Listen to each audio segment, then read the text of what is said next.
when I say pause, potentially you can use this as a reference when and how we pause. But on your devices, whether it's a telephone, a cell phone, whether it's an iPad, whatever you may have, you potentially have two options, which is a Google Play, or you may have the App Store. Whatever you use, you use an Android, you use an iPhone, and this is the place where you download apps. And the app that I love for you to download and help us by downloading it is the Bible Lessons International app. It looks like this. This is the logo that you're going to see on your phone or your device when you try to download that. So please help us by downloading the app, because that really helps us to promote and to get the resources that we produce on a weekly basis. And I say weekly basis because now Dr. Bob is preaching also on a weekly basis, and he doesn't do that all the time. We don't get to do that all the time, but when we do, we try to convey these resources to you as well, besides the midweek studies that we do. So this logo with the Bible Lessons International is going to be kind of potentially is going to be our cue to take those breaks, because this is kind of if you were to see the commentary, Dr. Bob's commentary, you're going to see that the thought, the sentences in the original language are basically broken throughout the chapter. And what I've done tonight, I'm placing this slide, this symbol, every time that we go into those sentences, and I'm not going to say switching of the topic, but it seems that the thought takes a little shift sometimes within chapter 9. So keep that in mind, and we're going to utilize that also, kind of as part of the transition into our Q&A. So please keep those chats flowing, and let's get a conversation tonight, and let's see if we can dialogue over this. Let me pray for us, and then we're going to jump into verse 1. Father, in the name of Jesus, we pray for your guidance and direction. Thank you for the word that you have spoken to us. And Father, thank you for preserving these writings for the purpose of not only salvation to those who need to be saved, but also for those who have been saved, that we may walk in Christ's likeness. So guide us and direct us, cleanse us, forgive us, and we pray all these things in Jesus' beautiful name. Amen. Amen. When it comes to chapter 1, there's a couple of contextual issues that we're going to see. And as you see on verse 1, it's going to jump into this understanding of Saul of Tarsus breathing. And the image that I'm going to give you in just a second, I want to give you kind of the big scenario first, and then we're going to jump into these things. But a couple of things that I want to remind you that is taking place within chapter 9 on the book of Acts. One of them, and this is a very important chapter for multiple reasons. One of them, it has to do with the transition from Paul into Peter. And I say Paul, but we're going to see the conversion of Paul, but then we're going to move into the itinerant part of the Apostle Peter, which, if you remember at the very beginning, we have the kerygma, we have the preaching of the apostles, and he's basically the writer, which is Luke. Luke is basically documenting the teaching and the preaching of this men that God chose to spoke and to convey this message, this gospel. And I use the word gospel because that's exactly what they're conveying, but particularly is the clarification of the gospel. Because as you guys know, historically, you have churches who are confused, churches who are under persecution, churches who are being attacked doctrinally through false teachers, and it is imperative that the gospel is conveyed with clarity. The other thing that we typically forget is the newness of Christianity, and so recent, and there's still a lot taking place in the authoritative word of this man, in this case Paul, Peter, documented, including Steve, obviously. Dr. Bob went through that sermon back in, chapter 7, if I'm not mistaken. So it's 8 sermons basically that are documented through the book of Acts, and this is the kerygma of the church, the preaching of the apostles, bringing the clarification, the understanding of what the gospel is. And by default, when you know what the gospel is, that is going to tell you what the gospel is not. So it's just included in that. Now, with that being said, I'm going to come back to this introduction in just a second. But let me just remind you that on the conversion of Saul, you have in breathing. And in my mind, when I read this and I'm reading and I'm looking at the notes from Dr. Bob and his commentary, this is the image that came to mind. And this amazing animal, this beautiful animal. And if you notice, and I don't know if you are able to see that because of the brightness of the image, but right here underneath his face, there is this smoke, which is basically the breathing that this, I mean, it seems that he's ready to launch. He's ready to attack.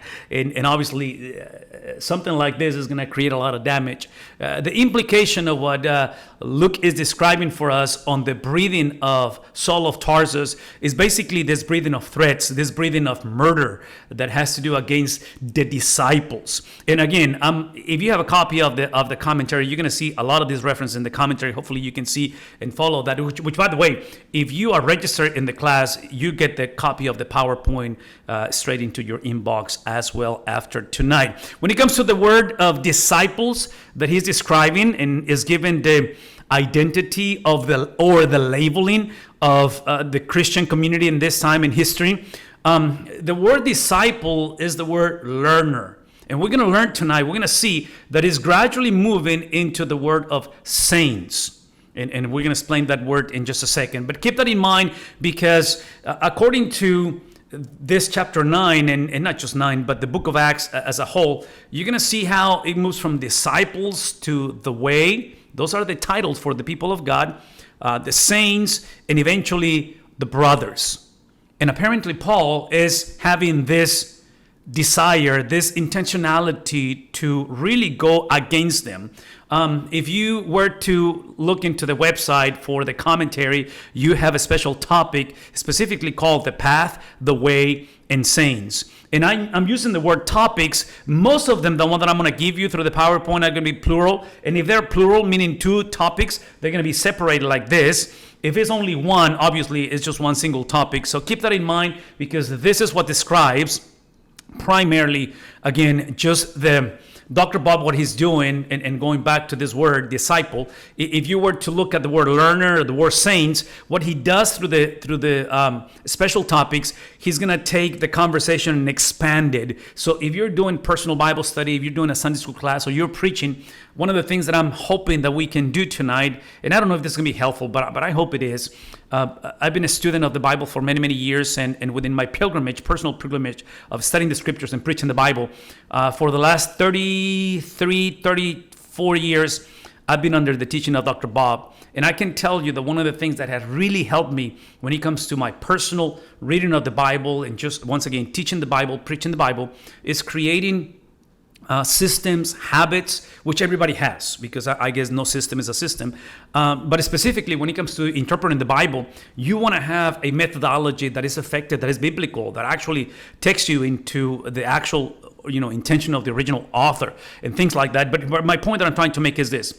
What I have done tonight with the PowerPoint, I have basically done or put into practice the methodology that I personally use when it comes to using resources. And as you guys know, you got to go to the Bible first. It's basically the scriptures, the Holy Spirit, and the reader, right? The interpreter, which is you. And that's where the conversation begins. We never go to biblical commentaries, study Bibles.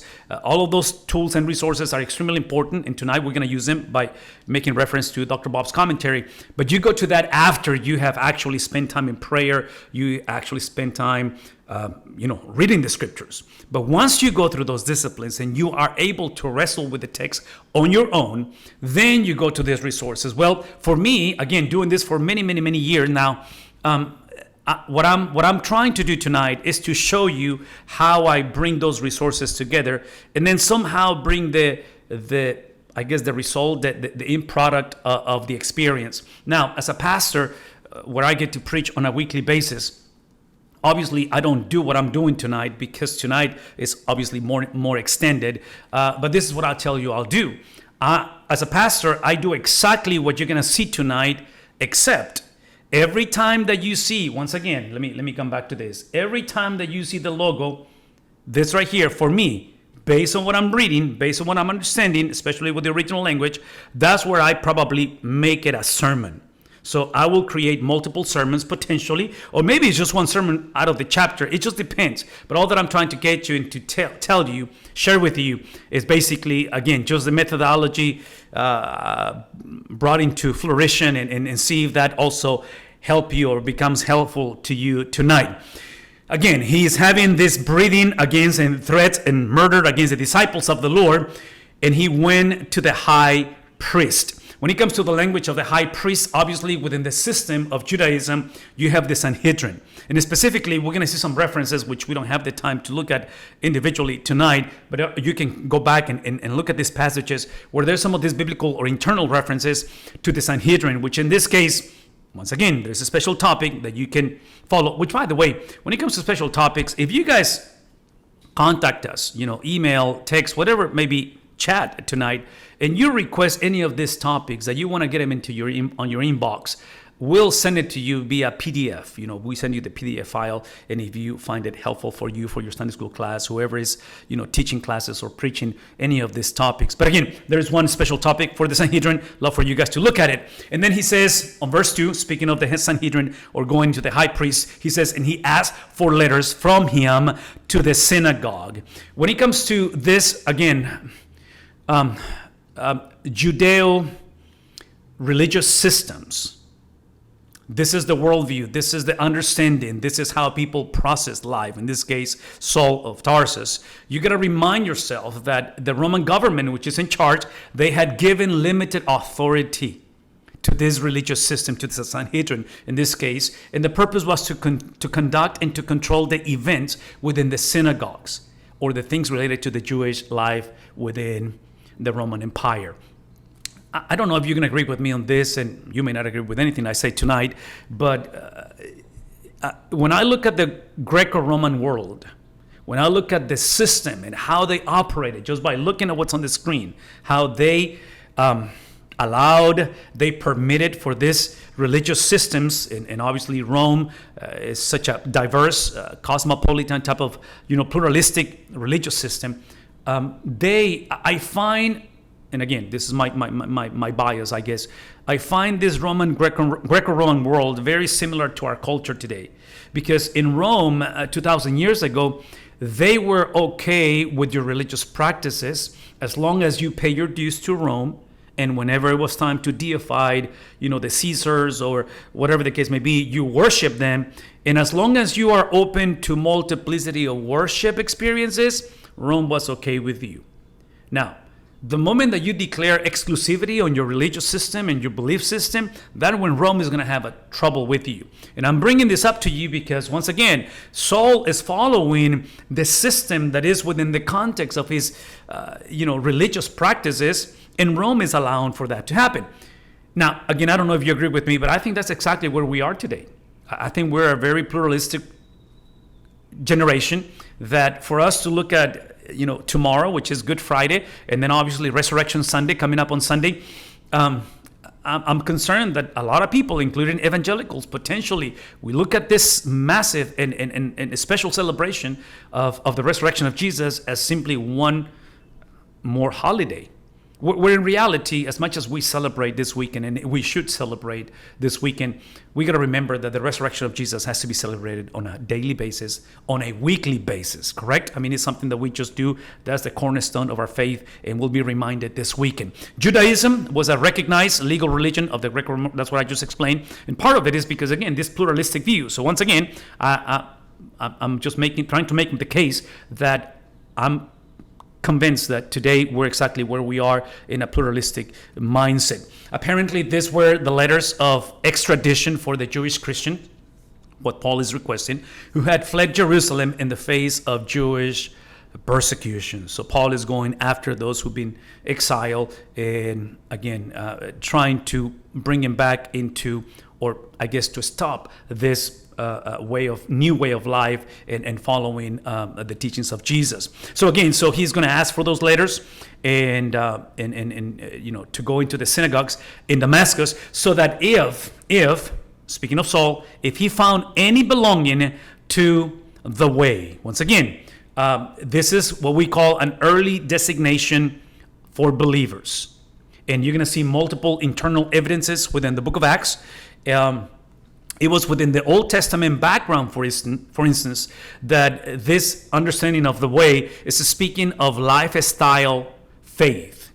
Now, I'll make a quick parenthesis, and I'm going to expand a little bit more when we get there in just a second. But this lifestyle of faith, and again, this is Old Testament background, is precisely because in the Old Testament, the understanding of faith is translated into faithfulness. And this is extremely important because, again, if you look at our view of faith today, if we're not careful when it comes to faith, potentially we can idolize it. And instead of looking at the object of our faith, we can potentially simply, in a pluralistic, society where everything is simply about having faith, no matter on what you have faith, that becomes kind of a double-edged sword in regards of how that is translated. In the Old Testament, the context is that it needs to become lifestyle. That there is an understanding of a holistic, understanding that merges the spiritual with the physical. It is the whole of life, and this is extremely important. Jesus is going to use that concept of the way in Matthew 7:14. This is part of that Sermon of the Mountain, right? Matthew 5-7, Sermon of the Mountain, and uses the title for himself in John 14:6 when he speaks that he is the way, the truth, and the life. So again, that term of the way, that's what he's describing on verse 2. And then he says at the end of the verse, whether men or women. So Paul is on a mission. The concept and the understanding that he's going to use women or describe women again is going to bring it up. Luke is going to bring it up 3 times within this emphasis, and the purpose is again to remind us that Paul is persecuting with intensity, with intentionality. If you go back into the bison, this humongous animal that is breathing, that is ready to take charge over this, and Paul's mission was not accidental nor circumstantial. He was on a very specific, non-negotiable mission, which included women. Dr. Bobby's brought this before, and I think we talked about it, especially when we went through the book of Timothy and the pastoral letters. And I know we did it also in the book of Corinthians. But the special topic of women in the Bible, extremely helpful. So please take the time, make the time, just go and check some of these extra notes that might help you on the reading of the Bible. Now, verse 3. Now, as he was traveling, it happened that he was approaching Damascus. So he almost made it, and suddenly, unexpectedly, a light from heaven flashed around him. What we're going to find through the book of Acts, and even moving into the epistles, we're going to find, at least on Acts, and here are the references, for 3 different occasions, 3 different narratives where Paul is going to actually convey or narrate his conversion. Now, keep in mind, especially when it comes to the epistles, also within the book of Acts, but in the epistles particularly, Paul constantly is going to have to defend his apostleship, the fact that he was called to be an apostle. He's going to do that over and over again through multiple letters. Now, within the book of Acts, he's going to utilize his testimony and the narration of this encounter in the light from heaven that he encountered. He's going to bring at least 3 different occasions. Now, this is Luke speaking, right? So this is the historian narrating. But then when you go to chapter 22, when you go to chapter 26, you're going to see Paul now speaking of his own conversion and bringing that narrative. The understanding potentially with this light that he was encountered with is the Shekinah glory. This is the image, this is the presence, the tangible presence of God in the Old Testament. When we read, especially through the Pentateuch, the presence of God through that column of fire throughout the night, and then that cloud that guided and protected the people of God during the day in the wilderness. So it's the concept of God speaking, God showing up. Now, the one thing that I want to remind you, maybe help you think about for a second, when it comes to this Shekinah glory or the image of God in the presence of God, especially as we move into this beautiful weekend of celebration for Resurrection Sunday and all of this, I want to remind you that part of that has to do with anybody that has ever encountered the presence of God has never been bored, has never been in a situation where it was boring, in other words, all that I'm trying to tell you is that for us to speak today of boring worship services is definitely a contradiction of terms, because Worship services is supposed to be the expression, the encounter, the magnification, the exaltation of God, His character, His presence, that He dwells within us. And tragically, in many scenarios, that is not the case. So anyways, I want you to keep that in mind, because again, there's a special topic of Shekinah, the glory in the Old Testament. The word is kabod, and you guys are welcome to look into that as well.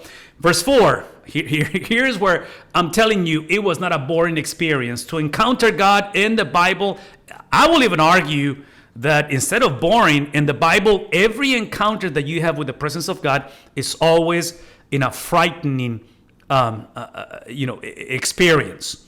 There is no person in the scriptures that actually, took it lightly or almost didn't recognize it. It was very obvious. In this case, look at what the Bible says in verse 4.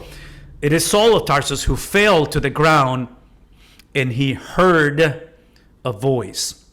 When it comes to heavenly voices being heard, is the understanding that this provides a means for the Jews to receive information and or confirmation from God, especially when it comes to that period between the book of Malachi and the book of Matthew. Those 400 years of silence, this is exactly how God will reveal Himself. Now, I intentionally put the word descriptive because you may remember this, and the book of Acts is probably the perfect book to remind us of this principle, or this hermeneutical principle. In the Bible as a whole, you're going to have some sections which are going to be descriptive and some sections that are going to be prescriptive. When it comes to the descriptive part, is basically the Bible telling us what happened, not necessarily what needs to happen or continue to happen. But then there's some parts of the Bible that they tells us what happened and what needs to happen or continue to happen. So prescriptive and descriptive and prescriptive. I'm bringing this up to you because, again, hearing the voice of God, the audible voice of God. In my mind, I'm going back into the baptism of Jesus, audible voice of God saying, "This is my beloved Son, in whom I'm well pleased." And then I'm going back into the experience, audible experience, voice of God, transfiguration. Now, again, I don't think that we can utilize those examples as normative or prescriptive. My understanding is that this is more of something that happened, not necessarily that needs to happen. And reasons why God may not speak to us in an audible voice today, and again, this is my understanding of the Bible, is basically because the voice of God, the message of God, the thoughts of God, the ways of God eventually dwell among us, walked among us, and lived a life for us. And not only that, but also we do have the fullness of the scriptures that it speaks to us as well. So all that to say that this is extremely important, that in the case of Saul of Tarsus, there is a voice that he's hearing, accompanied with this light that he also experienced. So he heard the voice, and the voice said to him, "Saul, Saul." In the Bible, anytime that you see repetition, it is going to include either the intensity, there's intensity of what is taking place, and sometimes even includes intimacy. So in my mind, I'm going back to the book of Isaiah, chapter 6, which is the call, similar to chapter 9 of Acts, is the call of Isaiah. And if you remember the narrative, Isaiah is having this vision, this call from God, and he's going to see these angelic beings and proclaiming that God is holy, holy, holy. Here we go with the repetition. Does that make sense? So again, it has to do with the intensity and the experience, the content of the message, and that's part of the reason why this is a very, very serious call that God is placing in the life of this brother by the name of Saul. And the question is, why you persecute me? This is, to me personally, this is one of the most important descriptions when it comes to ecclesiology, when it comes to the doctrine of the church.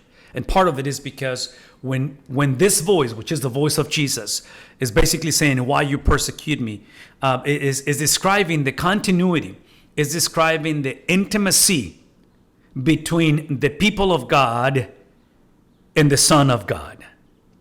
And I'm speaking of this intimacy and continuity because I'm thinking of the relationship between a groom and a bride, between a husband and a wife, which we understand and we see how the Bible utilizes those experiences, those relationships, a relationship of a man and a woman in the context of marriage as the most intimate.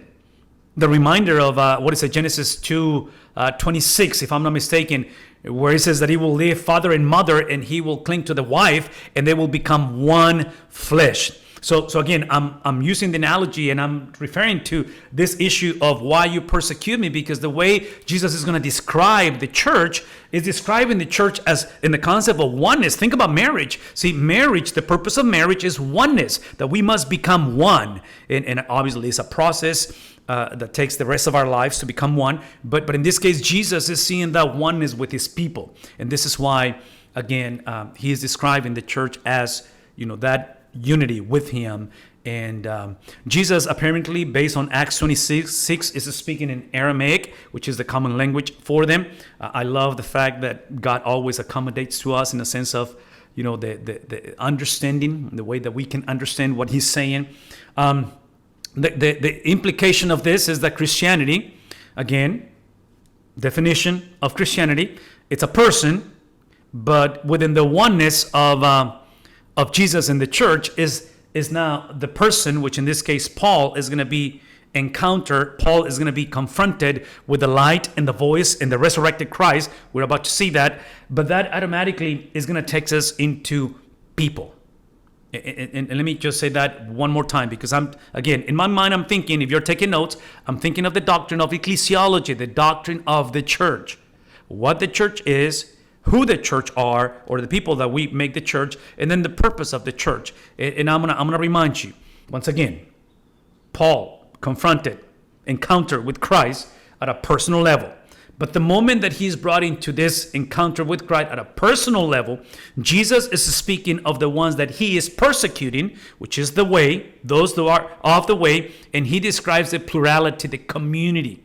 And obviously, Paul is going to be saved for the sake of this community. It's going to be his mandate, his assignment, his commission, his ministry is precisely for the church and the proclamation of the gospel. Now, again, listen to the language and the language that he's going to use in the book of Acts, from body to family to building and to saints, the corporality, and how foreign is this mindset in our generation, which is extremely individualistic, driven by autonomy. Anyways, this is difficult to read sometimes because we are such anti, again, corporality and community. 1 Corinthians 12:7 reminds us of the corporate nature of faith. Again, it begins at a personal level, but then it moves into a corporal level. Romans, Paul is going to take us into this deep theological understanding of how we were all affected by one, and then Jesus' redemption affects the all, anyone whosoever believes and trusts in Christ. So once again, the corporality in the language that is here. My understanding of the Bible is that we are saved by the word made flesh, which is Christ. We're saved by Jesus, but once you're saved by Jesus, you are saved for the written word. You're saved to obey. We're saved to walk in Christ likeness, which is basically the scriptures. And then also we are saved for the health of the church. We need this message. Let me make this quick parenthesis. And by the way, special topic, Christianity is corporate. Please take a look. Just check it out on the website, freebiblecommentary.org. I'm going to argue, this is going to be my argument, I'm going to argue that the remaining of the New Testament, the epistles, after the book of Acts, you get the Gospels, you get the book of Acts, historical narrative, and then you move into the epistles. When it comes to the epistles, I'm going to argue that part of the centrality of the message given by the apostles to the churches in the New Testament is precisely to work to recapture, to reintroduce the understanding of corporality. Because it seems to me that 2,000 years ago, the church drastically struggled with the understanding of corporality and then individuality or personal experiences with God and with Christ. And I'm saying this because the way the churches are going to operate among themselves, the way that they're going to exalt their prejudiced understandings of ethnicity and their biases and cultural backgrounds. And eventually, all of those things are going to be dealt from the understanding, again, of corporality. That's exactly where we are today. I think the average person is willing to give Jesus a chance to try the spiritual matters, as long as that spirituality simply blesses, empowers, unleashes my agenda, my tradition, my understanding, my experiences. And I'm going to argue that Christianity is exactly the opposite, because Saul is going to exemplify that. Saul is moving with a very individualistic mindset, in a sense of his understanding, his worldview, which again, as an unsaved person, is hard to ask someone without Christ to think in a corporate manner. In other words, this is a word for those who are saved, because now we're speaking of the purpose of salvation. But prior to this, the preamble of this is that the person needs to be saved, right? So saved from God, saved from hell, and then saved from self. And I'm bringing this up because, again, Saul is unsaved, but once you're saved, it seems to me that Saul and the rest of the apostles are going to be on a mission to help the churches in the New Testament through the writing of the epistles to be reminded of the importance of this issue, which I think this is where the kerygma comes into place. The teaching of the apostles, the preaching of those sermons that, again, Luke is going to document for us. And he said, this is the response once he goes through this experience. He says, "Who are you, Lord?" Now, this is something that we emphasize almost on a weekly basis, and I say we in a sense of just the importance, because it's in the Bible over and over again, which is the personal noun, personal pronoun, personal name of God. And you're going to see those titles from sir, from a sense of respect, husband, master. Obviously, in the Old Testament is the word translated from Yahweh also. And guess what? Special topic. You can go and look at this. And by the way, this is the word that Paul is going to utilize in the book of Philippians, when chapter 2 is speaking of the exaltation and humiliation, exaltation of Christ. And then at the end of that, 11 verses of chapter 2, he describes that because of Jesus' humiliation and eventually exaltation, within the exaltation is that God gave him the name that is above every name, that at the name of Jesus, every knee will bow and every tongue will confess that Jesus is who he said he is. He is Lord. So that's the name that we're describing. Once he asked the question, "Who are you, Lord?" And then he said, Jesus replies, "I am Jesus." Now, this is one of those answers that is not simply what Jesus said, but again, think with me for a second, because Paul is going to narrate his conversion in different occasions. And I said earlier that part of the narrative, part of the testifying, the experience of coming to know Christ is precisely of who he met. Because traditionally, for you to be qualified as an apostle, capital A apostle, is that you were supposed to be an eyewitness to walk with Christ in his earthly ministry. And as you guys know, Saul is not going to qualify in that regard, but Saul is going to say, even though I did not walk with him on his earthly ministry, it was the resurrected Christ. I am Jesus. So again, this is the point that he's trying to make, is he's claiming to have seen the glorified Jesus. Now, this is the word that I love. And again, this probably is applicable more. And if you guys, for whatever reason, you missed chapter 1, at the very beginning, right after the intro that Dr. Bob did, chapter 1 of the book of Acts, this is where the word for me is extremely important, the glorification of Jesus. In chapter 1, obviously, the ascension, because my concern may be, and again, I may be completely wrong, and that may be just my issue, may not be your issue, but I feel that we are going to emphasize, for those who are going to participate on tomorrow's worship services, Good Friday services, which I hope and you are, and you're having something in your church, but we're going to speak of the death of Christ, the sacrificial experience of Christ, the redemption, the forgiveness of sins, and Jesus taking our place. And then on Sunday, we're going to have, many of us, we're going to participate on sunrise services, and we'll speak of the resurrection, which again is the cornerstone of our faith. All of that is extremely important. But what about the ascension of Jesus?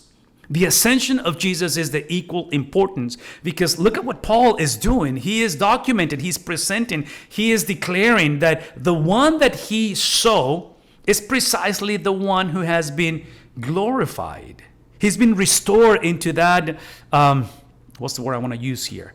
Universal, supreme authority, that exaltation of Jesus. So again, this is extremely important, because if we're not careful, we can potentially dismiss that ascension of Jesus and forget that even as we speak tonight, where Jesus is, the glorified Christ, implies that our journey, our endeavor, Paul's endeavor and mission, our walk with Christ, because of this word and where Jesus is, ascension, we do not strive, we do not fight, we do not live towards victory. We do it from victory, because it's a done deal. It is a done deal. We're just moving towards that consummation of things that will take place in due time. Verse 6, but get up and enter the city, and it will be told to you what you must do. Now, verses 10 through 19 is going to tell us in detail what Paul is going to be required or commanded to do. So we'll get there in just a second. Verse 7, the men who travel with him. Who are these men? A couple of possibilities.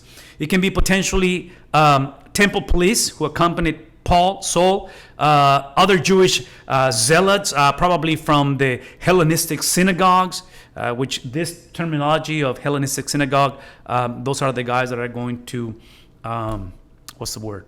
They're going to debate, they're going to battle Steve back in chapter 7, kill him. And then the last one is maybe theological students from Jerusalem. Saul got up from the ground, and though his eyes were open, here's the turning point. He could not see.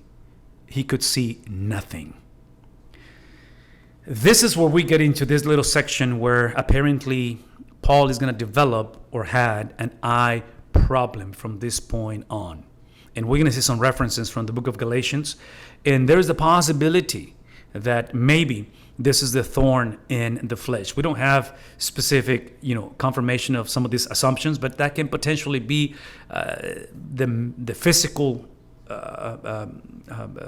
impediments that he was experienced and he spoke of in multiple occasions. And for 3 days, he was without sight. Now, this 3 days, again, this is something that Dr. Bob brings into the commentary, which to me that's pretty interesting. And he doesn't make a final declaration, but there's a possibility that this might be the occasion when Paul has the vision of heaven, when he goes up to heaven, and that is recorded in 2 Corinthians chapter 12. Again, this is just food for thought, and that's a possibility. You guys can look it up, and the invitation will be from me to you, is that you go back and look at the commentary of 2 Corinthians 12 and see the explanation of that. Now, for those 3 days, he's without sight and neither ate nor drank. So apparently, especially within verse 11, is that he's going through this experience of prayer and fasting. That's what he's experiencing, and that's where Paul finds himself up to this point. Now, again, this is where we're going to make that transition grammatically in a literary form, and we're going to ask you if you do have any questions or comments up to here. So, Josue, I don't know if there's anything in there that may be part of the questions or comments that we may have for tonight. Yes, so we have one question, but really quick. Your screen seems to be just completely black.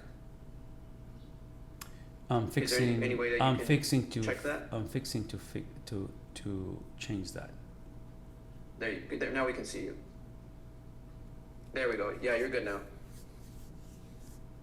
Okay. So we have a question from the chat. So it says, "Good evening, Pastor Vidal. I don't know if I'm wrong, but you said nowadays we are not able to hear God's voice like Saul heard it. Would you explain a little bit, please?"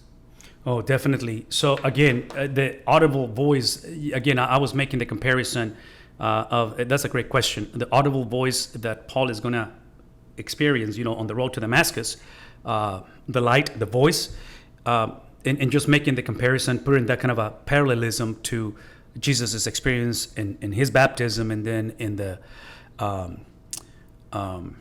baptism, and then transfiguration, where the Bible documents audible voice of God speaking like that.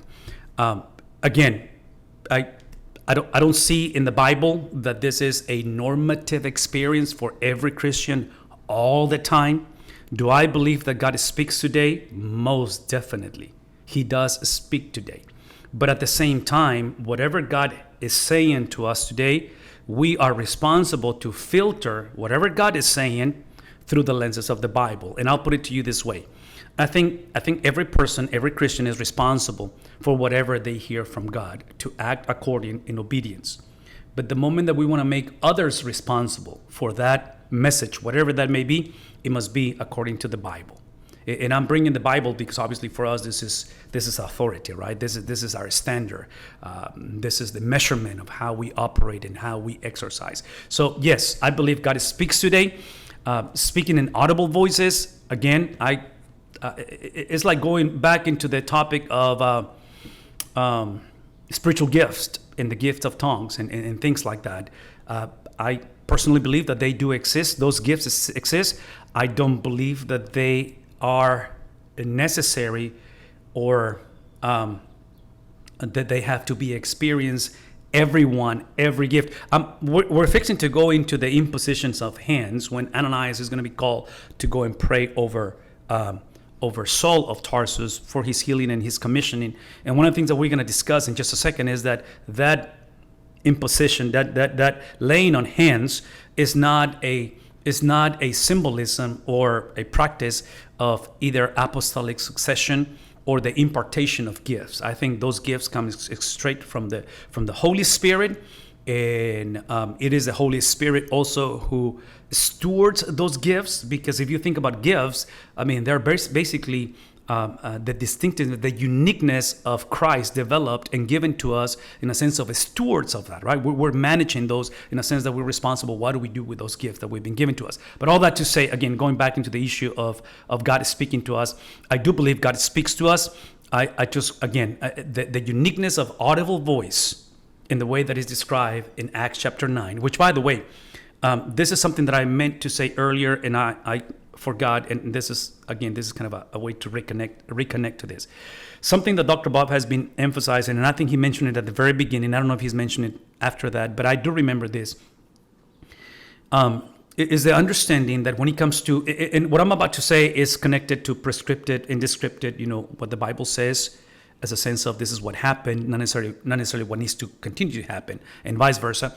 It's precisely when it comes to doctrine. The doctrine is easier and healthier to see it through the epistles versus the book of Acts, because it's historical narrative. And especially when it comes to these experiences of salvation, experiences of baptism in the Spirit, it seems that Acts gives you diversity on how those things took place. The outcome in some places was different.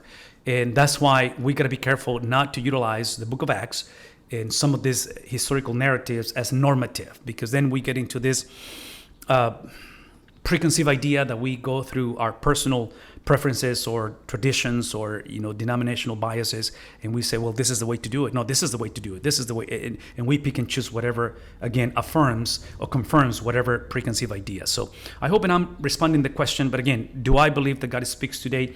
Yes, He does. God has spoken to us, and the beauty of God is speaking to us, or the way that He's spoken to us, is that as important as the voice of God is, we got to remember, especially this weekend, is that He gave Himself to us. I'm reminded of the book of Hebrews that reminds us at the beginning. Hebrews says, in the past, it was through prophets, it was through, and then describes Moses as one of the prophets. But now, that transition of the now, obviously, the voice of God moves us into God. I guess that's my point that I'm trying to make.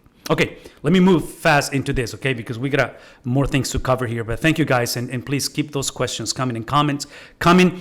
Verse 10, quickly. Now there was a disciple in Damascus, and the name of the disciple is Ananias.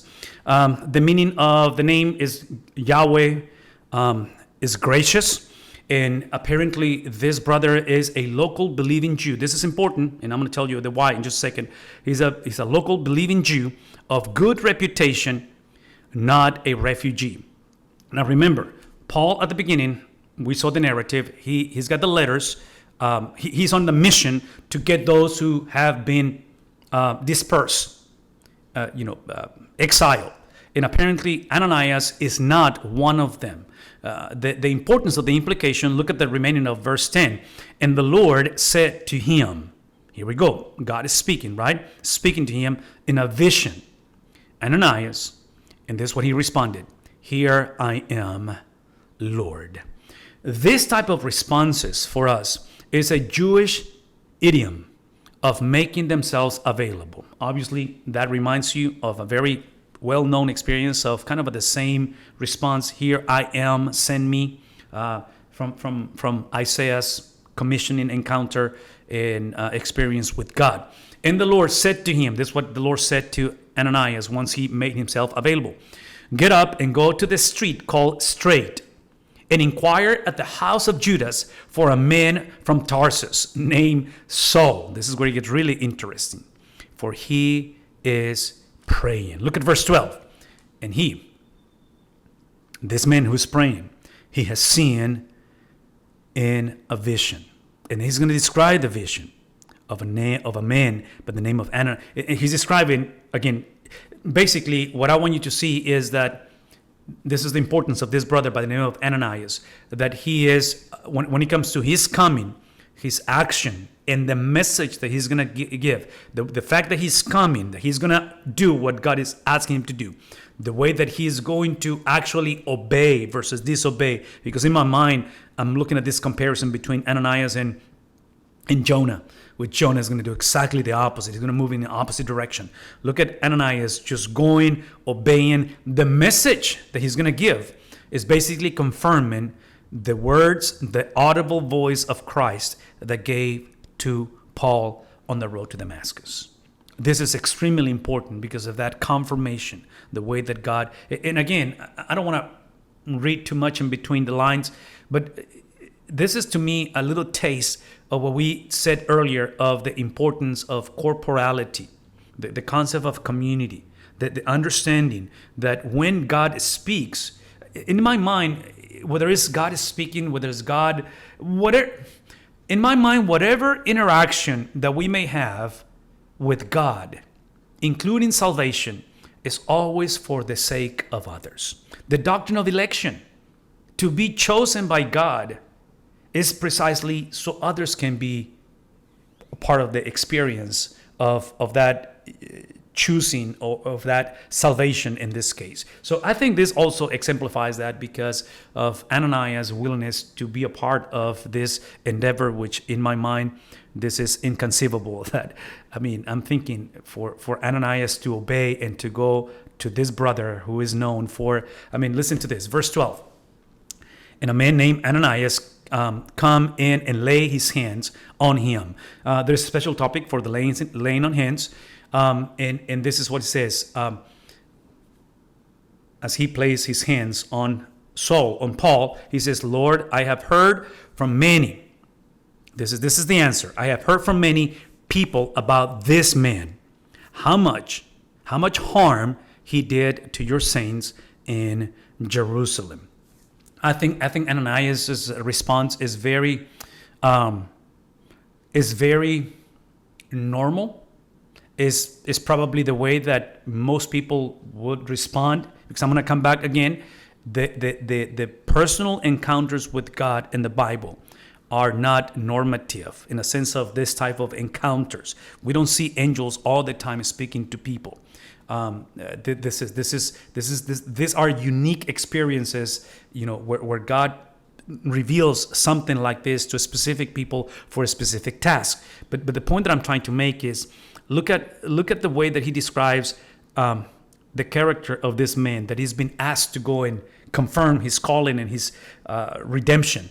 And he describes him as someone that, again, he's caused so much harm to your saints in Jerusalem. Now, the concept of saints, again, because we have a special topic for that, but just remind yourself of what that means. The word saint, obviously, is not a synonym of sinlessness. To be a saint is something that is described to us, is something that is given to us based on a position. And again, this weekend is the perfect time to remind ourselves how you are qualified as a saint before the presence of God. Because it begins with a position that positionally, and I'm using the word position as a synonym of legality. So our daughter, our eldest, got married on December 2nd last year. And on that December 2nd, they positioned themselves as a man and a woman in a covenantal relationship of marriage. That was a legal component. But since December 2nd, they have been now possessing that position. They're building a life together. So think in terms of legality when it comes to the concept of saints, because legally, everyone, including Saul of Tarsus, Ananias, every one of these saints in Jerusalem, positionally or legally, we used to be set apart from God. That's where the conversation began. Nobody is set apart for God unless you recognize that you are set apart, that you have been set apart originally from God. And this weekend is the reminder that because of our, our separation, our setting apart from God, we were aliens, we were enemies of God. This is why this weekend is non-negotiable. This weekend is the epitome, is the climax of our transition from being set apart from God. So now we had to be set apart by God. And we're fixing to explain the by in just a second.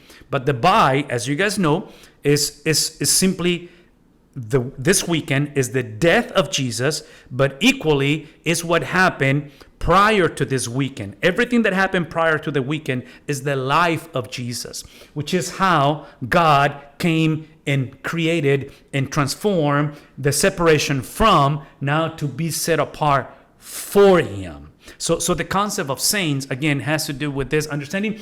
Every single time in the Bible is in a plural context, with the exception of Philippians 4:21, which is the one that the context of it still is plural. So again, two special topics, saints and Christianity's corporate. Please check those out as well.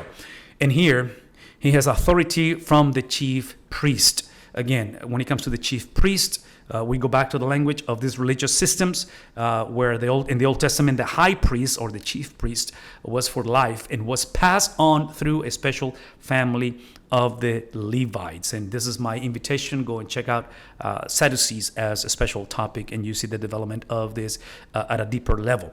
So again, he's got authority from the chief priest to arrest all who call on your name.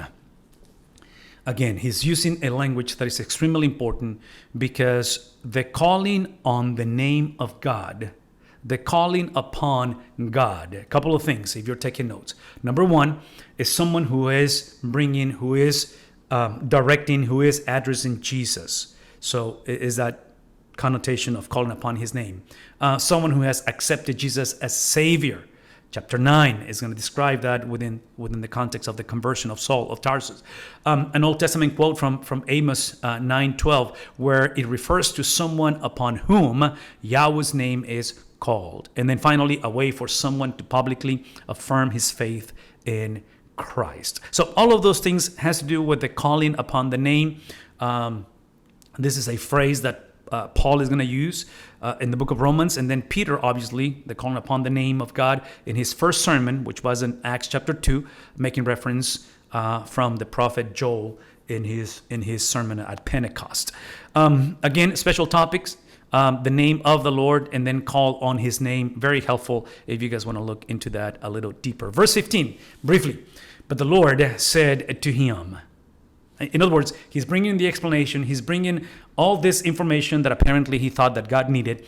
And he's describing everything about this man that built a reputation throughout his pilgrimage. Speaking of Saul, right? As a persecutor of the church, as a false teacher, as someone who was on a mission to incarcerate those who were of the way, those who were calling upon the name of the Lord.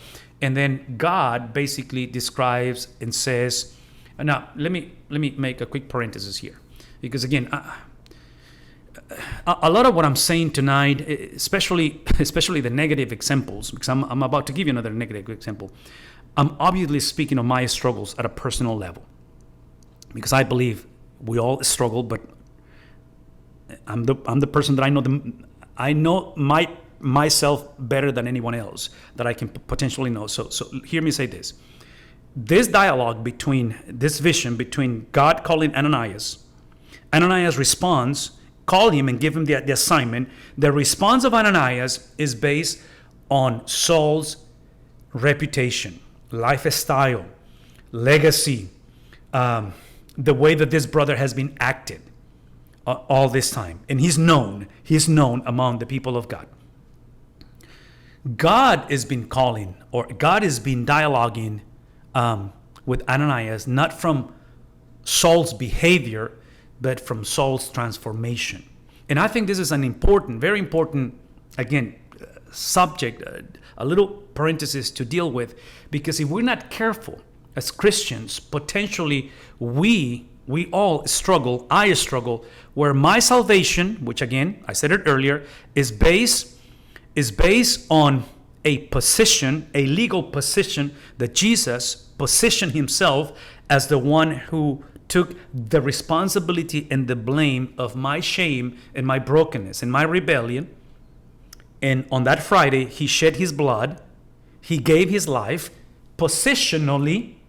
And then positionally, legally, Sunday morning, he's going to transfer, he's going to accredit, the word is impute. He's going to accredit positionally his righteousness, his perfection, his obedience, his holiness. And that's exactly what creates and brings into that understanding of being a saint, of being set apart for him, is salvation, is redemption. So is the double transfer, the double imputation of sin given to Jesus, righteousness given to us. That's what salvation is built, based. That's how a person is saved.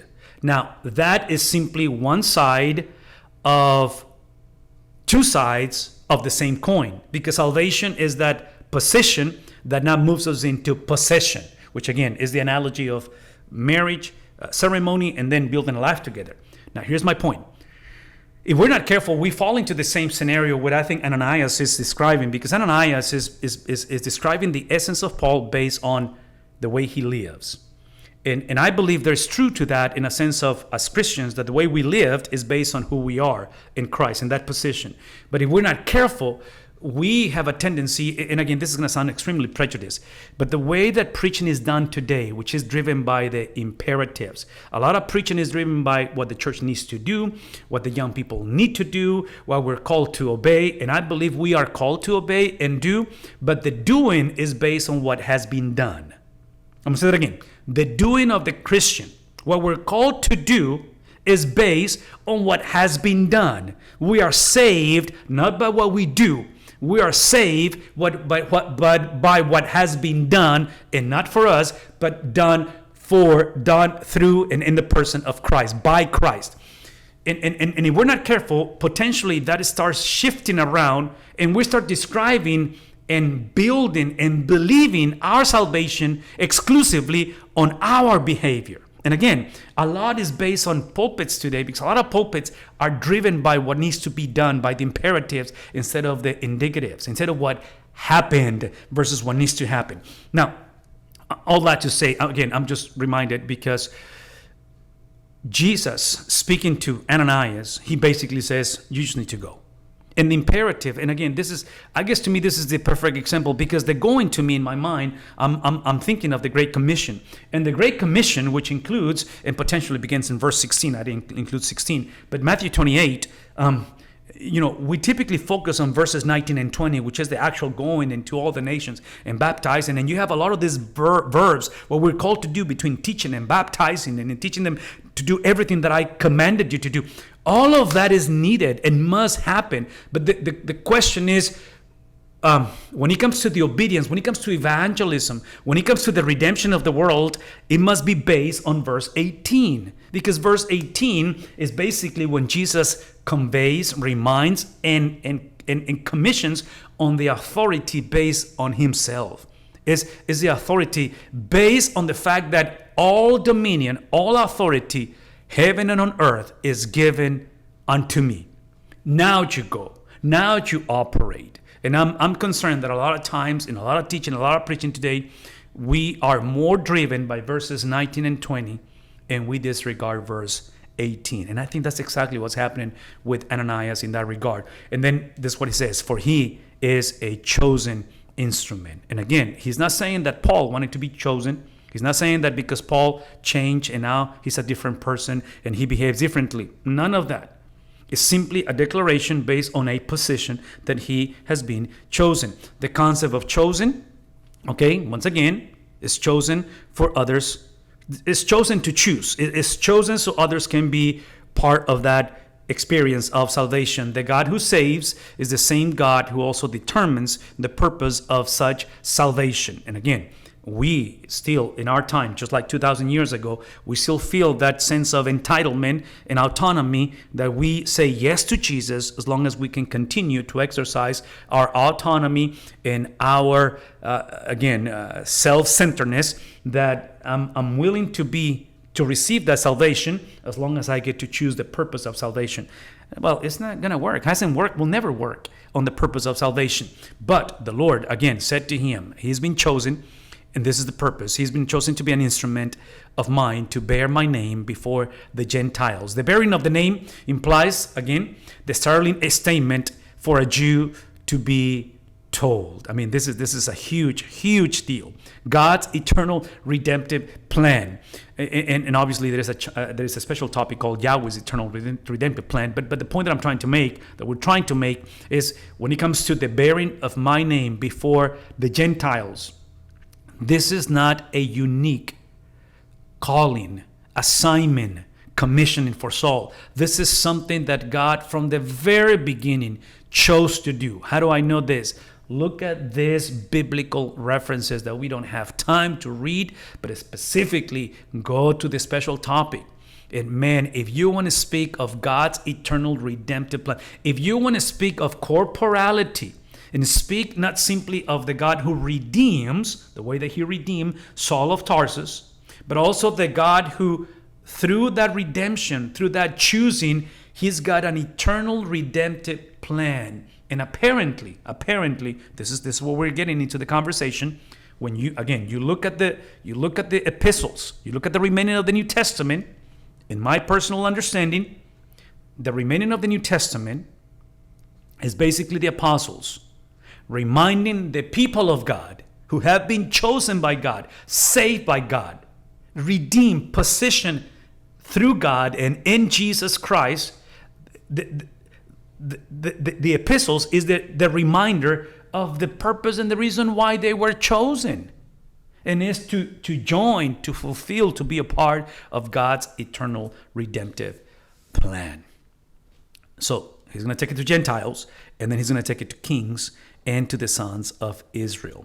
The book of Acts, obviously, we titled the class from the very beginning, is the gospel from Jerusalem to Rome, because it's going to go from an upper room, right? Frightened, cowardly, hidden, these people, to a movement that is going to, especially with a guy by the name of Paul, he's going to go into places where he's going to approach Rome, and he's going to approach those in high positions. And this is why the gospel is moving from Jerusalem to Rome. Paul's regular missionary pattern was, this is kind of the way that he preached everywhere he went. He went first to the local synagogues because he will speak to, again, to those who were God-fearers. I'm thinking of the book of Hebrews, where apparently the audience or the recipients is a synagogue with Jewish people, and you have Jewish believers and Jewish non-believers. I think that was the way Paul will go and enter those places to convey the gospel to these people. So that's what he's reminding them. He's going to go and speak to Gentiles. He's going to speak to kings, and then he's going to speak to the people of God. So typically when he went into a city, he went to the synagogue to speak to the people of God. For I will show him how much he must suffer in behalf of my name. Now, let me make a quick parenthesis, and I don't know if there's any questions or comments, but we're going to go into the question comments in just a second. But let me make this quick parenthesis, and this is a theological insight if you guys want to take notes over this, because of the concept of suffering, because how God is calling this brother to suffer in behalf of my name. This is a huge statement for multiple reasons. Because in this world, as we know, and again, we can utilize so many examples. We are such a broken generation, but I'm just thinking of the tragedy of Baltimore, the breach in Baltimore that just happened a couple of days ago, which is a tragedy. It's inconceivable what took place. Which, by the way, back in 2001, when the Twin Towers, the tragedy of September 11, I was pastoring First Baptist Church in Port Isabel, which is by St. Patrick Island here in South Texas, in the valley, and it was just a couple of days after. I don't know if you guys remember this, but it was in the news, obviously, just like this bridge. But exactly the same thing happened in Port Isabel in St. Patrick Island, and it was in the middle of the night. I mean, it was, anyways. It just took me back into that tragedy back then. But the point that I'm trying to make is this: when it comes to suffering, here's the principle that I love to live with you guys for you tonight. What you want when it comes to suffering in behalf of my name, somehow you want in your life, and this may be an invitation if you have never known Christ, because I'm going to say that again. Suffering in this world is just normative, in a sense that this is a broken world. There is the prince of the air that rules over this world on a temporary basis. But the bottom line is, what you want in this life is to see suffering connected to the name of God. You want to see the parallelism. And again, this is really very anti, what's the word I'm looking for? I don't know if the word is culture today, but it's very anti way of thinking today, because a lot of people are coming to know Christ because they want to avoid suffering. So the last thing that they want to do today is to put him side to side, the suffering and the God, because if there is a God, then I shouldn't go through X, Y, and Z. If really there is a God, he should be for me, for my well-being. Well, that's probably not Christianity in this regard. But here's my point. You want to see those two words kind of connected, because what you want is you want God, in the context of suffering, to be your cosigner. You want God to make himself accountable of the outcome if you are willing to suffer for his sake. What's the point?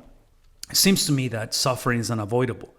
So when we suffer in God's agenda economy, simply, and again, in my mind, I'm just connecting the dots. In 1 Peter is going to remind the church that when, not if, but when they go through that difficult scenario, season of life, whatever the case may be, number one, do not be surprised. And number two, you got to make sure, this is Peter, you have to make sure that when, not if, but when you face the valley of the shadow and death, he is your cosigner, meaning he endorses whatever is leading into in your life, and he makes himself account. All that I'm trying to say is this: what you don't want to do in this life is go through suffering and God basically looking at you and saying, not only this suffering is self-inflicted, is unnecessary, is the result of disobedience and sin, but what you don't want is for God to say you are on your own. Because there's no way I can endorse. There's no way I can, in other words, the only way that I can deal with your suffering, it must begin with repentance. It must begin with a U-turn. You got to turn around and come back to me. Within the context of the New Testament, we have spoken about this, and there's a special topic on this. The Jewish people, they saw life through the overlapping of the eras. The era, which is the reality of the brokenness and the persecution that Saul was causing and bringing into the church, and then is going to continue. So this is the era of brokenness, of evil, and the Jewish community, especially within the intertestamental period, developed this thought that instead of the eras being side to side, because they expected for Messiah, when he comes, he will split the eras, and the era of evil and suffering will disappear, will be done, and then a brand new era of righteousness and restoration. This is why the disciples are going to ask to Jesus right before the ascension, chapter 1, if he was going to restore, remember, the kingdom. Because they're thinking through nationalism, they're thinking through political understanding. The point is that because there is no one coming of Jesus, but there is two comings of Jesus, now the eras overlap, that in the context of brokenness, in the context of evil, the newness of the kingdom of God has been established, has been given to the church. Matthew chapter 16, the keys of the kingdom is given. The church has been empowered, Pentecost, to operate and to... The purpose is not simply to take people into heaven, but to bring heaven into earth. And the issue is that although this is a broken scenario and suffering is real, we process this experience through the reality that there is a kingdom that will be consummated eventually. Now, the point, and this is where Peter goes into the conversation, is that when it comes to suffering, and I'm connecting this with Paul because he's going to be called to suffer for my name or my sake. The model is Christ because it was his vocation. It's this mystery chapter of Isaiah 53 with the suffering servant, which in the mind of the Jews is a contradiction of term. If you are Messiah, if you are the deliverer, there is no way you coming to suffer. Well, in this case, for Jesus, within his election to be the chosen one, the Messiah, he is chosen to be the cornerstone, and through his election, those who follow Christ, now we are living stones. But here is the killer. This is the part that is so difficult. And I think this is where Jesus is speaking to Ananias in regards to Paul. Simultaneously, within the same election, choosing, commissioning, salvation, as he has been chosen to be the cornerstone, he was simultaneously chosen to be rejected by the builders. So again, it's not an either or, it's a both and. Now, this is exactly what we're celebrating this weekend. The part that we struggle, you and I struggle typically, and I'm speaking for myself because again, the guy that I talk to all day long is myself. I'm speaking to myself all day. I think most of us, we embrace this and we believe it, and we're going to celebrate it as long as we, the living stones, we are not a part of this. In other words, we love the election part. We love that he's the suffering servant. We love that he's our cornerstone, and we sing, we post it on social media, and then he definitely is going to be rejected on Friday. We're going to see the rejection on Friday illustrated through sermons and remembrance. But what about us? Would it be possible that part of our calling, part of our election, part of our sanctification, part of our justification is that we are also called to have the same vocation? Now, this is extremely important again because there is plenty of biblical references that I love to get to you. They are in the commentary, and what you find in the commentary is this parallelism between the sufferings of Jesus. This is 1 Peter. And then the suffering of the followers that eventually reminds us that if Jesus was rejected, we will be rejected as well. Very quickly, just briefly over this. In the book of Romans, where Paul begins chapter 8 saying there is no condemnation because of the position that you have in Christ, therefore there is no condemnation. I'm going to say it again, because of the position. Even though you may struggle, I may struggle with the possession, sanctification, that might be a struggle, right? In this church, as the church in Rome, struggling, the church in dispersion, 1 Peter, struggling, everybody's struggling, right, with the possession. But regardless, position-wise, there is no condemnation. Now, watch this.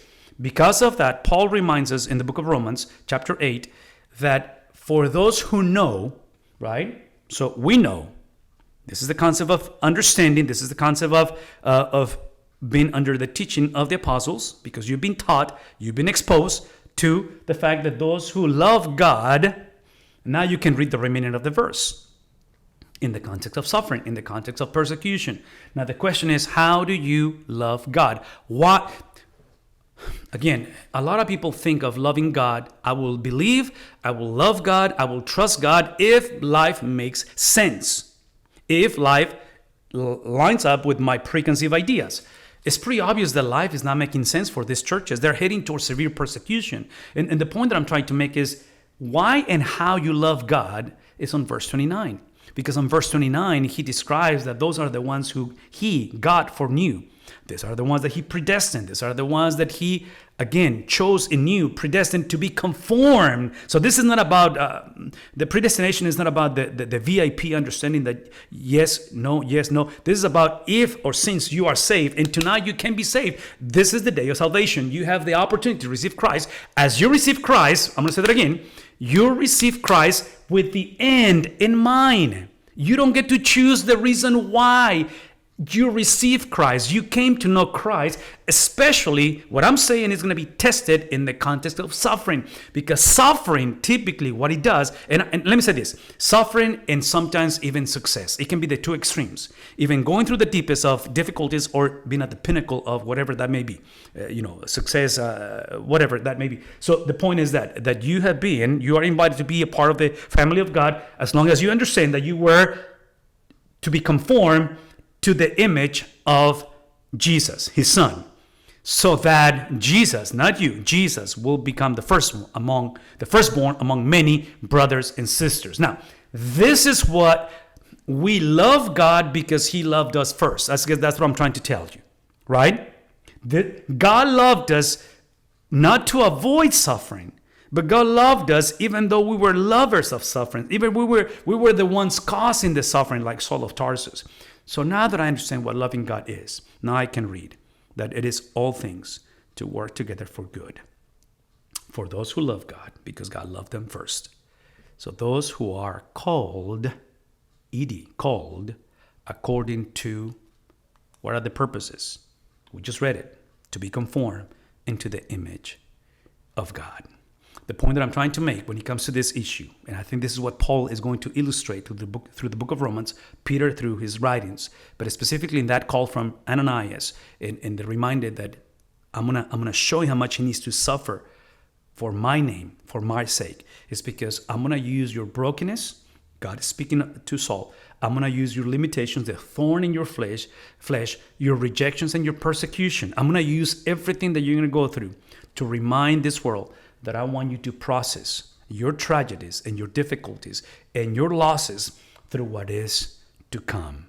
Because when I chose you and when I save you for a purpose that at the end of the process, what you receive ultimately is not simply the restoration of everything, because that's what eschatology means. Eschatology is a new heaven and a new earth, right? And even our bodily, physically speaking, even though we will be separated, our spirit from our body, and we'll go back to dust, but eventually we'll be restored physically. So the point that I'm trying to make is that we understand that when it comes to the suffering is real, tragedy is real, but through Jesus, we're able to process this immediate experience through what is to come. The special topic is why do Christians suffer?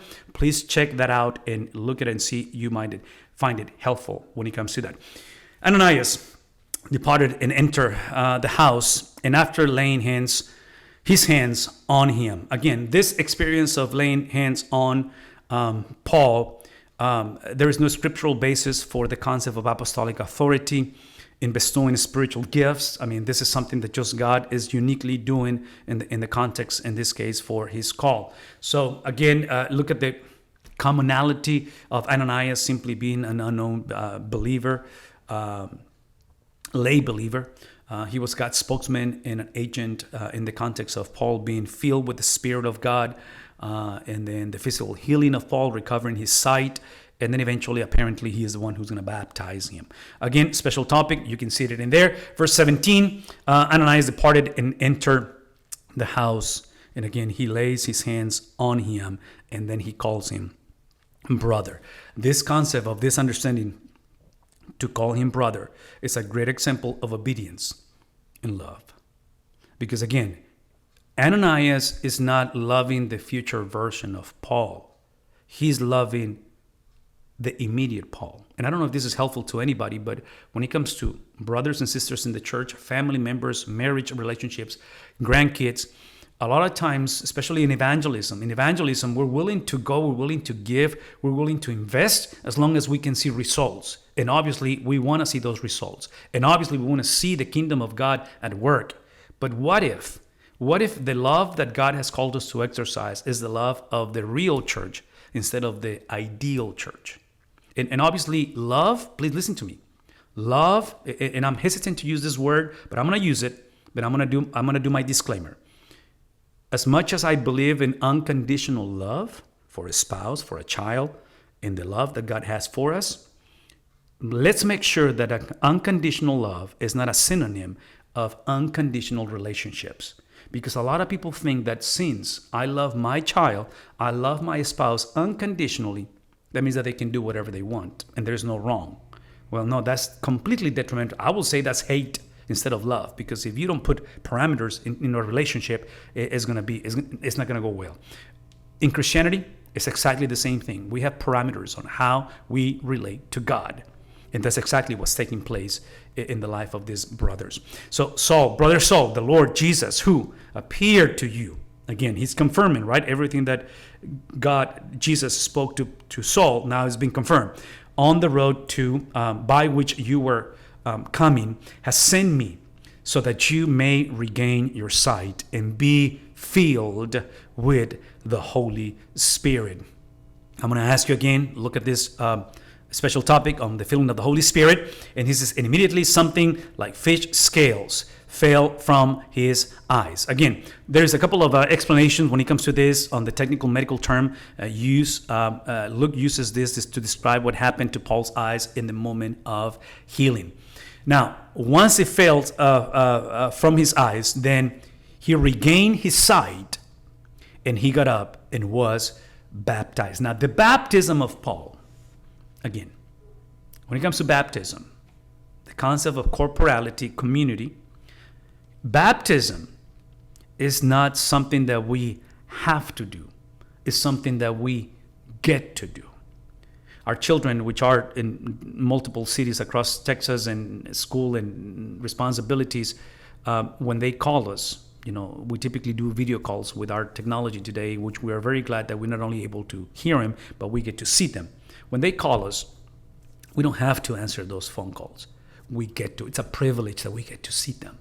So translate that into the concept of joining, bringing, obeying, the commands of Jesus, because this is one of the commands of baptism. So again, I'm asking you, because a lot of people think of baptism and tithing and church attendance as something that they have to, and we do have to, but it's more than having to, because I do have to answer the calls from my kids, but it's more than having, is that I get to. It's a privilege, it's a joy. So hopefully that's where we are. Okay. Now, baptism is an act of obedience based on the example of Jesus. Obviously, it's a command.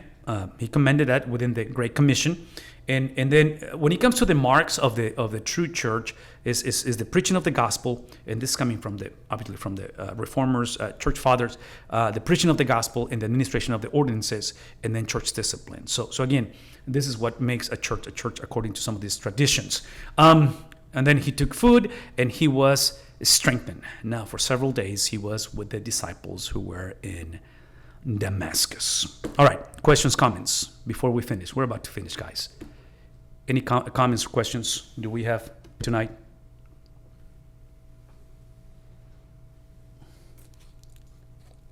No comments? Yeah, so there's no comments or questions in the chat, but if anyone would like to open up their mic and ask a question, feel free to do so as well. Yeah, some of you may not feel comfortable or able to type in any questions, but you guys are welcome to open the mics. More than welcome. I got a few minutes to finish, so I love to hear from you guys. So if you have a question, but at the same time, I do need to finish. So no comment. Okay, let me just close up our chapter tonight. So again, immediately as he is healed, restored, strengthened, he began to proclaim Jesus. The point on this proclamation of Jesus, as you guys know, salvation is what happens to us. is by grace that we're saved. And this is extremely important because, again, just a couple of views when it comes to this issue of salvation. And I don't know if you agree with me what I said earlier, that even though most people agree in salvation that we are positioned in Christ as we need to possess Christ. So justification, sanctification, potentially those two somehow shift around. And now we start basing our salvation or the effectiveness or the genuineness of salvation based on our sanctification. Now, the flip side of that, listen to me for a second. The flip side of that is when we conveniently separate justification, position, with sanctification, possession.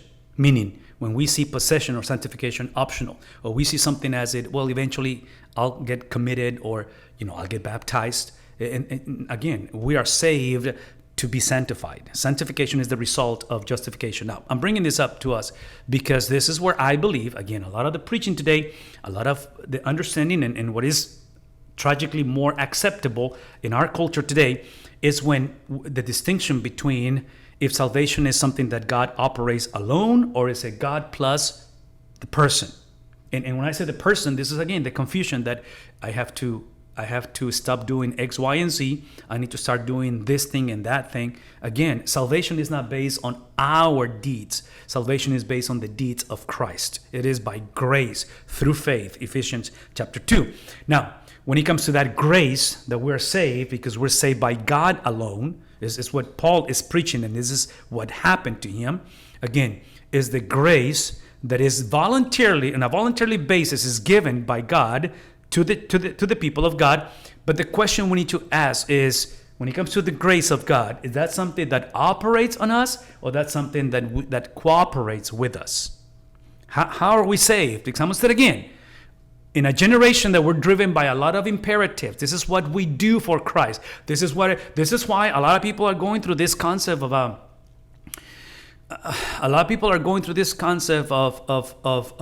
rethinking their faith, in the concept of seeing how they're gonna whether their experience was genuine or not. Again, I think this is a conversation that needs to become normative in our context. In the book of Ephesians, for instance, when it comes to the issue of salvation, and Paul is speaking in plural manners, speaking to those who were far from Christ, and you were dead in your offenses and sins. The key word is dead. You were dead. And again, in my mind, I'm using the analogy of a train. And when it comes to dead in life, I'm thinking of the train that is dead completely, but I'm thinking of the engine, which is the engine, the spirit. That's where the Spirit of God transformed the spirit of man from deadness into life. And I'm using the analogy of a caboose to look at maybe the emotions, maybe the behavior of the person, which eventually needs to be transformed. It's transformed instantly, but it's also progressive, right? So again, sanctification, and it must be transformed even up to the caboose. But the point is that Paul says, in that context of deadness, where you were spiritually dead, in which you previously walked according to the course of this world, according to the prince of the power of the air, of the spirit of the spirit that is now working in the sons of disobedience. Verse 3, among them we too all previously lived in the lust of our flesh, indulging the desires of our flesh and of the mind, and were by nature, listen to the language, by nature we were the children of wrath, just as the rest. Now, here's the gospel. He's given the diagnosis. He's reminding us who we used to be. Listen, this is not simply what we used to do. This is who we were, right? So lies don't make us liars. It's because we're liars. That's why we lie. That's what he's basically saying. Now, verse 4, transition. But, in the context of who we were, now, but God, not us. God, not religion. God, not simply good desires or someone who was tired of doing this, deprived things. No. This is God being rich in mercy. I'm going to say that again. The riches in mercy is that fact that we need to understand that the mercy of God is given on a volunteer basis. Especially when you go through the valley of the shadow and death, a lot of people are disappointed with God because God was supposed to give in mercy. I'm going to say that again. Mercy is always given on a volunteer. In other words, if God were to give us what is owed to us, That will be justice. That means that we need to go to hell. Everybody goes to hell. But because of this weekend, that justice was given to Jesus. He absorbed the wrath, the vengeance, the holiness, the righteousness of God, and the one who knew no sin for our sake, this is Corinthians, took our place. So now, because of the mercy of God, the richness of God, the mercy of his great love in which he loved us. So in this case, because of that mercy, is that we're able to understand that our corpse, a dead person, does not cooperate when it comes to salvation. Because I'm thinking of the birth of a child. How much does a child contribute in the birth of that baby? Zero. The only contribution is probably just pain, is the suffering that plays into the mother. So the condition of man is deprivation. Then we'll look at innocence. But in reality, innocence is not enough. We need justification. How do I know this? This is Jesus when he comes to John the Baptist to get baptized. Look at what he says. But Jesus, John is saying, I cannot baptize you. You should be the one baptizing me. Jesus says, allow it at this time. You need to baptize me, John, for in this way it is fitting for us to fulfill all righteousness. Implication, it takes a whole Bible. I just heard this quote fairly recent, which I don't remember where I hear it from. But it takes a whole Bible to teach a whole Christ to form a whole Christian. When I look at the word whole Bible, I'm thinking of the righteousness, because the Bible describes the righteousness of God, right? This is the character of God revealed. So it takes the entire righteousness through the entire person of Christ, who is the one who obeyed that righteousness, to create a whole Christian. Why? This is why. Because if we were to separate that, if we distort the relation between the person of God and the commandments of the righteousness of God, then we create legalism. Listen to me for a second. The baptism of Jesus, the circumcision of Jesus, the fact that he grew in stature, in grace, in knowledge. Luke, this is the Gospel of Luke, chapter 2, verse 52. The obedience of Jesus was never for himself. Those religious practices, he didn't need to be baptized. He didn't need to be circumcised. He did it on our behalf. That's the grace of God, that it was on a volunteer basis that he did that. The point is that through the first Adam, we get the deprivation, and also at a volitional level, we also wanted to sin. It's not that we were forced to sin. We also enjoy sinning. But then in the death of Jesus, Friday, extremely important, we only get innocence.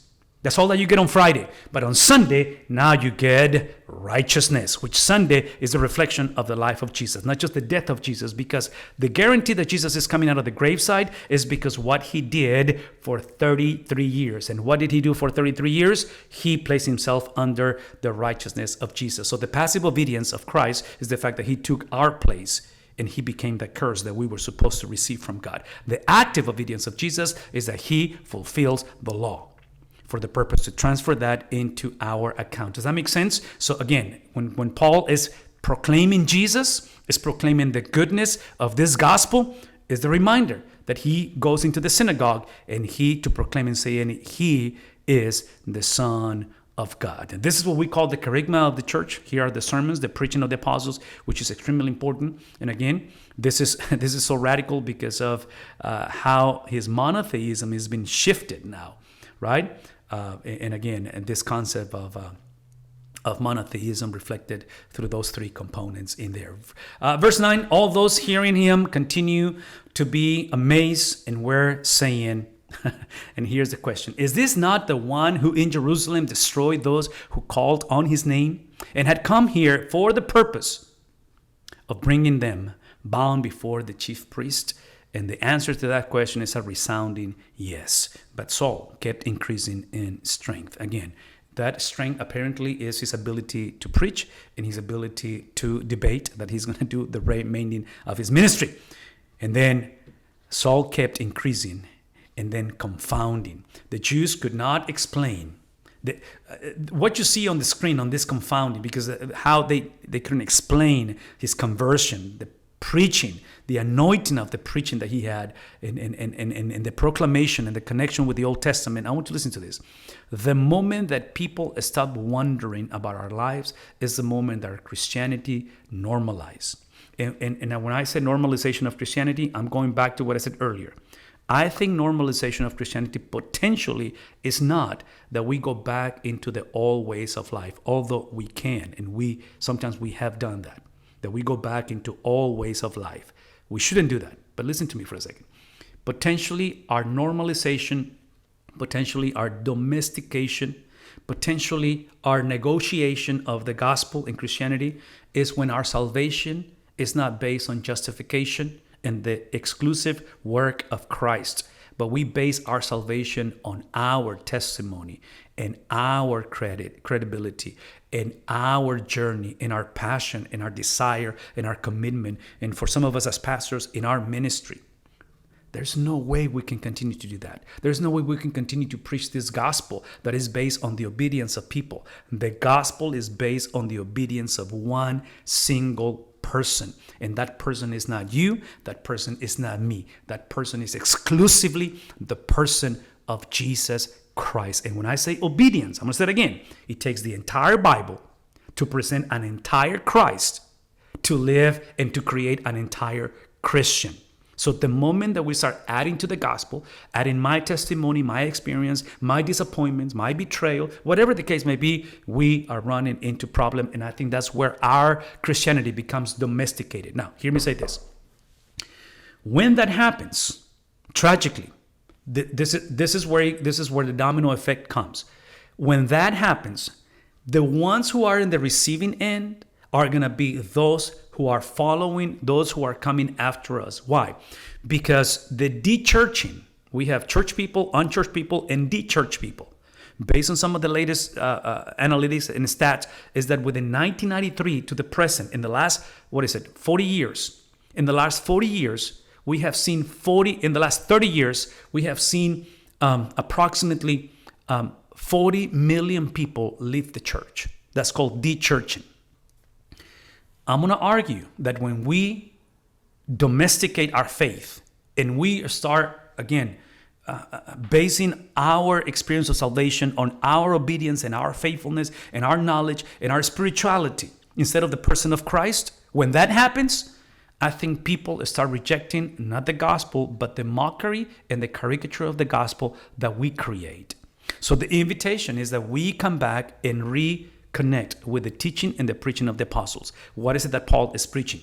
Saul kept increasing in strength and confounding Jews who lived in Damascus by proving that this Jesus is the Christ. Again, the centrality of the message of Paul and the apostles is the character of Jesus. The concept of concluding, the concept that, Paul's method is precisely the same method, the same preaching style, the same preaching message that Stephen had, which again, we know the ending of Stephen, and Paul is going to be no exception. What was that message? Again, both Stephen and Paul are going to use the Old Testament passages in their fulfillment in the life of Jesus of Nazareth to prove that he was the Messiah promised in the Old Testament. Two special topics that you guys see in there.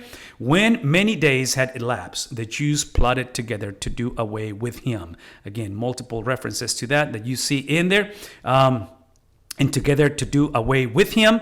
But their plot became known to Saul. They were also closely watching the gates day and night so that they might put him to death. Again, the Jews are going to be stir up the civil authorities against Paul. And Paul describes this as a humiliating experience, special topic of the Jews.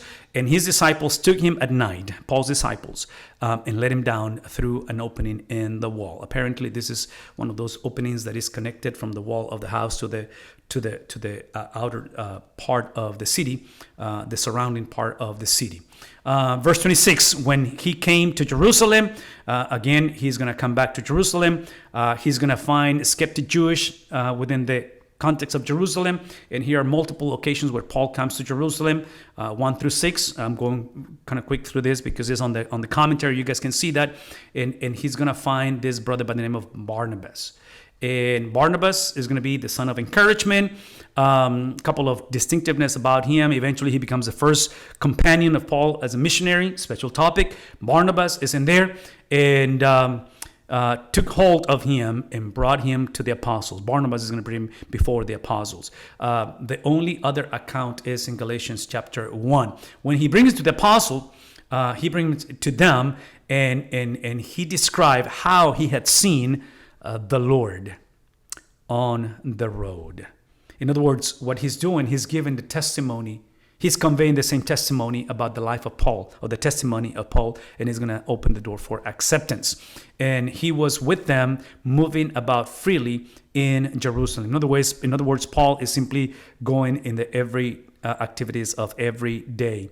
And he was talking and arguing with the Hellenistic Jews, but they were attempting to put him to death. I'm a big basketball fan, and there's a program that used to happen in the past where basketball players went into some dialogues, and one of the topics that they had, it was the topic, "You remind me of." So they were comparing the new players with the old players, and historically there's been a comparison between Michael Jordan with Kobe Bryant, and some of the moves that you can see here. And all that I'm trying to say is that apparently for the Jews, they were comparing Stephen with Paul, and thinking that maybe it's the return of Stephen. And they're like, didn't we put him to death? What is going on now? So you remind me of. And I think that's what's happening between the life of Paul and the life of Stephen. Now, when the brothers learned of it, again, they brought him down to Caesarea and sent him away to Tarsus. On this experience of being sent away to Tarsus, when you look at multiple experiences, how Jesus is going to appear to him when he spoke to the Corinthians, speaks of this, encounters with Christ, appearances of Jesus, and it's for the purpose for him to be safe, to be encouraged. And here are some of the things. Even an angel is going to show up to him. The remaining verses are basically a summary of how it concludes the accounts of Paul's conversion and produces the travels of Peter. Just a couple of things in here, guys, before I let you go. So the church, again, when it comes to the church, it speaks of the singular church.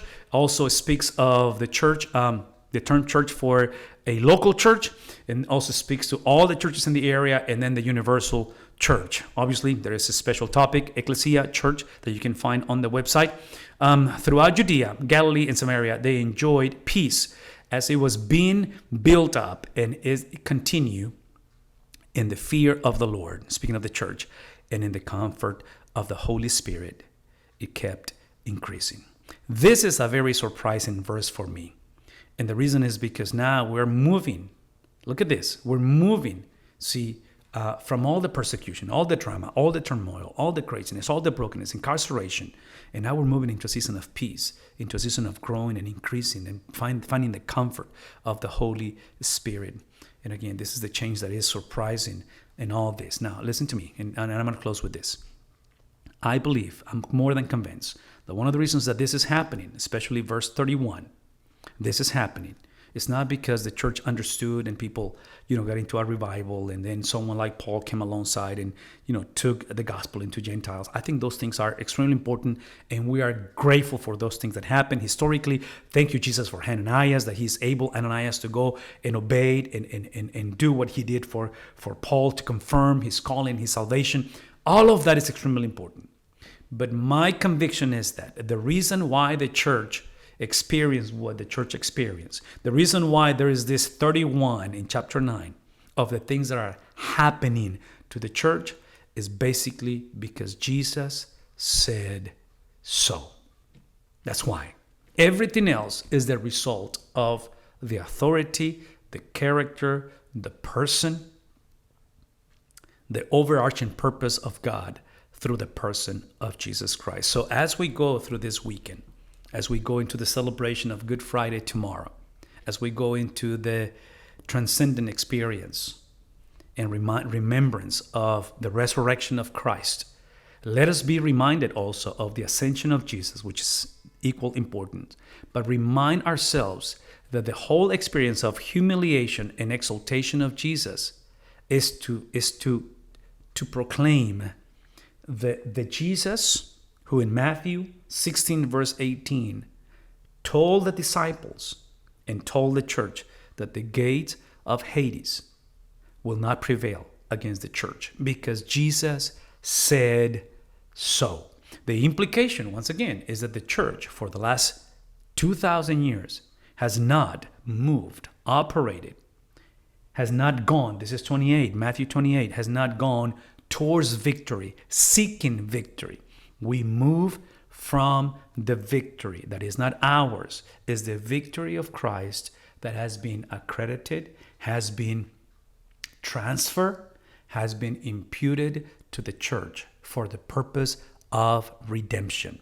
That victory is the victory that allows us to give ourselves not only to God, but to one another. That's the victory that allows us to see the losses, the grief, the pain, the persecution, and the difficulties through the opportunity, through the lenses of the ultimate. So in the immediate, it is hard. In the immediate, that victory seems to be foreign. In the immediate, it seems that the wicked prospered. In the immediate, we go through the valley of the shadow and death.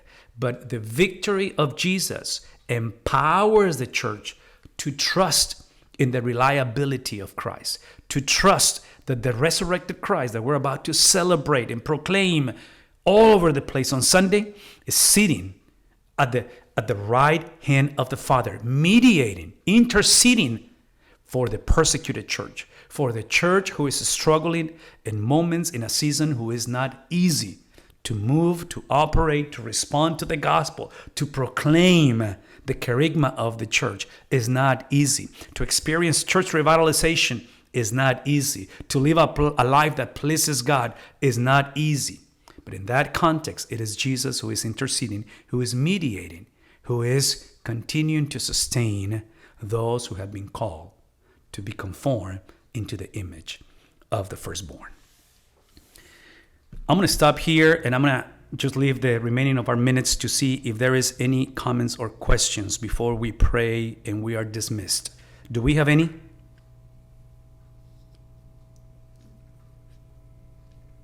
Yeah, so we have some. So Judy Johnson, I don't believe it's a question, but she just commented and said, "Thank you for clarifying what I have been trying to convey to another believer. Unconditional love does not give us the right to treat the one who loves us any way we choose. Unconditional love includes boundaries according to how the Lord would have us live for his glory. Blessings, favor, and continued protection for you and your loved ones." Thank you so much for that. I think that is a very confusing subject in a culture, especially Christian culture, where we are so eager to see people come to know Christ. We make statements such as, "Just come as you are. God loves you unconditionally." And man, that is very dangerous theology, because again, this weekend shows us that there is prerequisites, and the holiness of God is not going to be compromised. There's standards, and the beauty of the gospel is that we don't have to meet those standards to be accepted before God. Jesus was the one who paid the price. Jesus is the one who obeyed. This is why we read, from that experience in Matthew of baptism of Jesus, and why he had to be baptized, because it required the entire Bible to be obeyed by an entire Christ. This is why Jesus could have not been born on Thursday and just die on Friday and resurrect on Sunday.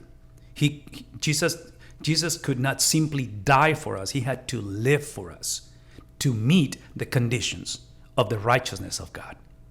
And he did for 33 years.